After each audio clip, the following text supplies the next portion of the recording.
Hello hi friends good morning जय जगन्नाथ सांग मैंने मोर चैनल ओडिया माँ ब्लॉग को आपण मानक स्वागत करुच्ची।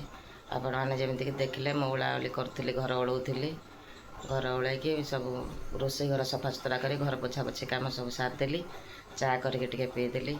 एवं मु ब्रश करनी ब्रश करी पुणी छतुआ टे पीबी। देखा आज छतुआ बोधे सजाई ना कौन तो देखा छतुआ जदि थी मु छतुआ पीबी तापर मुझे जहाँ करुच्ची आपण मानक जनाऊँच। सांग मैंने मोर आज काम अलग काम जोटा डेली काम तो काम आज अलग काम है मोर ब्लांकेटा थिला दिन है मुझे सफा करनी मु वेट करी ये टाइम मोर टे बेसी गोटे गोटे दिन बेसी फीवर आसे हेरी मुझे रखी कि नाई आउ कि दिन जाऊ वेट करवा तापर सफा करी तो आज सफा करदेली। फाइनाली ब्लांकेट सफा चली आ खाली ड्राई मारि ताको पुणी नहीं जीवा आगक आगक देखु देखु फ्रेंड्स ब्लांकेट ये सफा हो ड्राए करी किंतु एबे तो मोर हाथ खराब आको एबे तो मुझे उठे पारिनी आउ टिके पानी निगड़ी जाऊ मु उठे ड्राए मारि।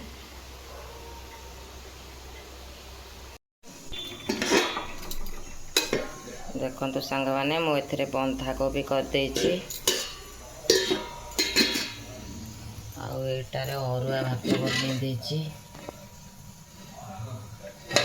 बनई आ प्रेसर कुकर रे मो उषुना भात बनई कहीं आपण मैंने तो जानते गैस रो समस्या आमर 6.5 लिटर प्रेसर कुकर मुझे उषुना भात बसई देती हजबैंड को आ कदली हजबैंड निजे काटिकी रखी से निजे किसी बनइबे बहु ए कौन डाली बन समस्ते भिन्न भिन्न प्रकार ये मु बड़ी भाजिकी रखीदे।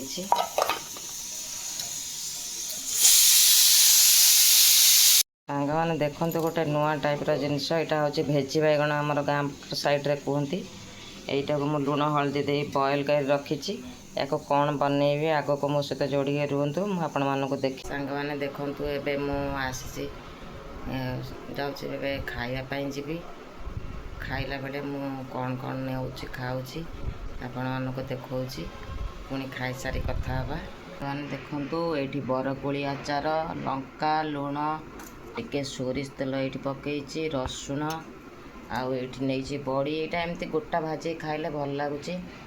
बंधाकोबी बुट पकईकी तरकारी करी बंधाकोबी बुट आलू तरकारी आउ भात मत तरकारी सहित ना डाली दरकार पड़ेनी एमती भी मुझे डाली खाया भल पाएनी आउ एसबू एबे खाइबी मु खाई सारी आपण मान सहित कथा होची।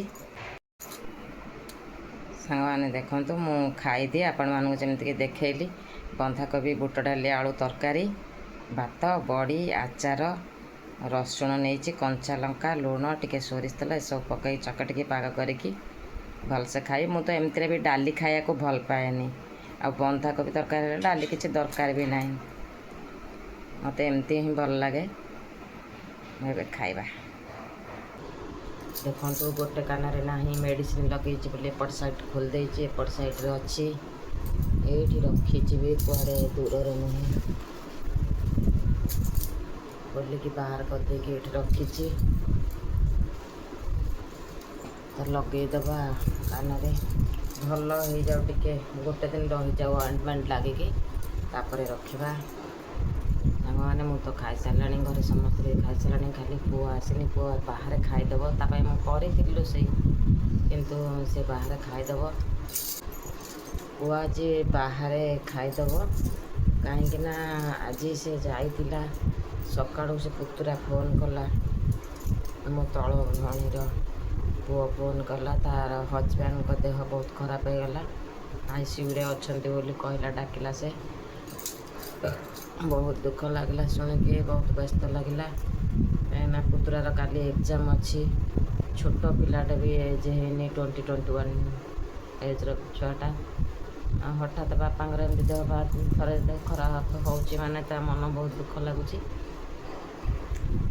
आसी हार्ट पेसेंट गोटे एमती जहाँ ए ठीक अच्छी शुणिकी बहुत सका भारी आज माइंड डिस्टर्ब है धीरे धीरे तो समस्ते सब जिन कम करेंगे कौ जिन कौन कम किसी बाकी रही तो पुओ जा पुओ सियाड़े खाईदेव बाहर ଆଉ ଏତେ ଦୂର କ'ଣ ଆସିବ ଘରକୁ ଖାଇବା ପାଇଁ। ଜ୍ୱାଇଁ ଆମର ଭଲ ହେଇଯାଆନ୍ତୁ ଆଉ ଘରକୁ ପଳେଇ ଆସନ୍ତୁ ଜଲ୍ଦି। ସେ ଭଉଣୀ ଜ୍ୱାଇଁ ନା ଆମର ସବୁ ଜ୍ୱାଇଁମାନଙ୍କ ଠାରୁ ଗୋଟେ ହୀରା, ଡାଇମଣ୍ଡ। ସେ ବହୁତ ଭଲ ପିଲାଟେ। ଜୀବନରେ ତ ସମସ୍ତଙ୍କର କିଛି ନା କିଛି ଭୁଲ ଠିକ୍ ଥାଏ, କିନ୍ତୁ ସେ ବହୁତ ଭଲ ପିଲା, ନ୍ୟାୟବାଦୀ, ଠାକୁର ବିଶ୍ୱାସୀ, ବହୁତ ଧାର୍ମିକ। ସେ ଭଉଣୀ ବି, ସେ ବି ହଜବେଣ୍ଡ ୱାଇଫ୍ 2 ଜଣ ଯାକ ଧାର୍ମିକ। ଏମିତି କଥା। ଯାହା ବି ହଉ ସେମାନଙ୍କର ପରିସ୍ଥିତି ସବୁ ଠିକ୍ ହେଇଯାଉ। ଗଡ଼ି ବି ଆଜି ଜାଣିପାରୁଥିବେ, ଦେଖିପାରୁଥିବେ, ଖାଇକି ଆସିଲା ପରେ ଭାରି ଅବାଗିଆ ଲାଗୁଛି। କାହା ଦେହ ଭଲ ନାହିଁ, ହଜବେଣ୍ଡଙ୍କ ଦେହ ବି ଭଲ ଲାଗୁନି। କାଲିଠାରୁ ସେ ବି ନା ପାଦ ସବୁ ଫୁଲି ଯାଇଛି। ସେଇଟା ଆଉଟ୍ କରୁଛନ୍ତି, କହୁଛନ୍ତି ମୋର କିଡ଼ନୀ ଖରାପ ହେଇଗଲା, ଏଇଟା ସେଇଟା ଏମିତି। ସିଏ ତ ବହୁତ କଥା କହୁଛନ୍ତି। ହେଇଥାଉ, ପାଦ ଉପରେ ଟିକେ କିଛି ପ୍ରେସର୍ ପଡ଼ିକି ଏମିତି ଫୁଲି ଯାଇଥିବ। ମୁଁ ଟିକେ ଗଡ଼ିକି ଉଠିବି, ଉଠିଲେ ଆପଣମାନଙ୍କ ସହିତ ଦେଖନ୍ତୁ ସାଙ୍ଗମାନେ। ମୁଁ ଟିକେ ଛାତ ଉପରକୁ ପଳେଇ ଆସିଛି। ମୁଁ ତ କେତେବେଳେ କୁଆଡ଼େ ଯାଉନି, ସବୁବେଳେ ଘରେ ରହୁଛି। ଆଜି ଟିକେ କାମ ଦାମ କରିଦେଇକି ଦେହ ହାତ ବହୁତ ବିନ୍ଧା ହେଉଛି, ତଥାପି ଟିକେ ପଳେଇ ଆସିଲି। କାହିଁକିନା ମେଘ ଉଠେଇଥିଲା, ଭଲ ପାଗ ଦେଉଥିଲା। ବୋହୂ ଟିକେ ଆସିଲା ଯେମିତି କହିକି ମୋତେ ମୁଁ ଉପରକୁ ଯାଉଛି ବୋଲି ମୋର ମନେ ପଡ଼ିଗଲା। ମୁଁ କହିଲି ହଁ ଠିକ୍ କଥା, ଛାତ ଉପରେ ଗୋଟେ ଭିଡ଼ିଓ କରିକି ନେଇ ଆସିବି। ଦେଖନ୍ତୁ ତ ମେଘ ଉଠେଇଛି, ସେଥିପାଇଁ ଅନ୍ଧାରିଆ ଲାଗୁଛି ଆଉ ଲାଇଟ୍ ତ ଏତେ ନାହିଁ, ସନଲାଇଟ୍ ନାହିଁ। ଦେଖନ୍ତୁ ଏମିତି ମେଘ ଉଠେଇଛି। ଏଟା ଦେଖନ୍ତୁ, ଆଉ ମୁଁ ବେଶୀ ସମୟ ଠିଆ ହେଇପାରିବିନି, ସିଡ଼ି ଉଠିଛି। ଆଉ ମୁଁ ଯାଉଛି ତଳକୁ।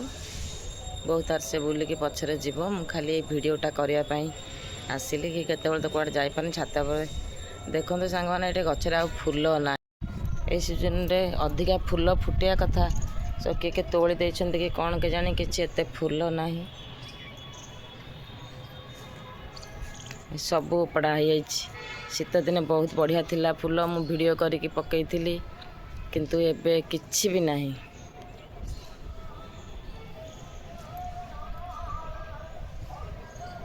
କେତେ ମନ୍ଦାର ଗଛ ଲଗେଇଛନ୍ତି ଓନର୍, ବହୁତ ମନ୍ଦାର ଗଛ ଲାଗିଛି। ଦେଖନ୍ତୁ ଏଇଟା ଗୋଟେ କି ଫୁଲ ଲଗେଇଛନ୍ତି, ଭଲ ଲାଗୁଛି। ଏଇଟା ୟେଲୋ କଲର୍, ଚମ୍ପା କଲର୍। ଏଇଟା ସେଇ ଅଶୋକା ଫୁଲ, ସେଇଟା ଗୋଟେ ରେଡ଼୍ କଲର୍, ଏଇଟା ହ୍ୱାଇଟ୍ ଆଉ ୟେଲୋ, ବହୁତ ସୁନ୍ଦର ଲାଗୁଛି। ଆଉ ଏମିତି ଟଗର ଗଛ ଲାଗିଛି, ଏଇସବୁ ଗଛ ଅଛି। ସାଙ୍ଗମାନେ ମୁଁ ତ ଆପଣମାନଙ୍କୁ ଛାତ ଉପର ଭିୟୁଟା ଦେଖେଇଲି। ମେଘ ଉଠେଇଥିଲା। ଏଇଠି ସବୁ ଚାରା ଗଛ ଲଗେଇଛନ୍ତି, ସେ ଓନର୍ ଲଗେଇଛନ୍ତି ସବୁ ଗଛ। କେତେ ବଢ଼ିଆ ଲାଗୁଛି ଦେଖନ୍ତୁ। ଏଠି ଗୋଟେ ଲେମ୍ବୁ ଗଛ ଲଗେଇଛନ୍ତି, ଲେମ୍ବୁ ହେଉଛି ସବୁବେଳେ, ଏଟା 12 ମାସି ଲେମ୍ବୁଟା। ବହୁତ ସୁନ୍ଦର ଲାଗିଲା, ବହୁତ ଭଲ ଲାଗିଲା ଛାତ ଉପରକୁ ଆସି। ମୁଁ ଭିଡ଼ିଓଟା ଏଇଠି ଏଣ୍ଡ କରିଦେଉଛି। ରହୁଛି, ଜୟ ଜଗନ୍ନାଥ।